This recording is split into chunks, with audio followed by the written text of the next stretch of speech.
How important, Isabel, is James Mattis' trip? Oh, this is absolutely a crucial visit on this occasion. As you say, this is the first Trump cabinet member to make a foreign trip, and he's chosen Asia as his venue. So governments in South Korea and Japan are very relieved, in a sense, that this shows that America is still concerned with security in this region and determined to be involved.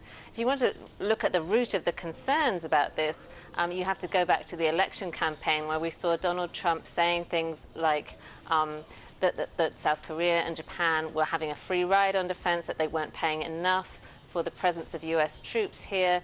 He even said that he would be comfortable with both countries going nuclear potentially, and that he might pull the troops out.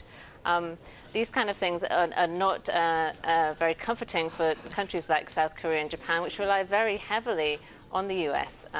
For their own defense. Now, obviously, Donald Trump has, on the phone, reconfirmed his commitment to these alliances, but I think it's very different to actually have a member of his close advisorship in the region and saying these things on the ground.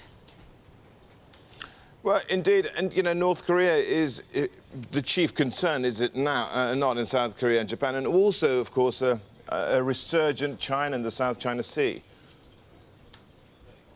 Right, yes, those are the two main issues, obviously. Mattis is set to arrive, I think, in South Korea in approximately 2 hours.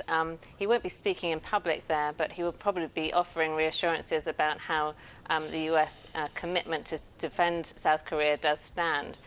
He's expected to speak on Saturday in Tokyo after talks with his counterpart, Defense Minister Inada.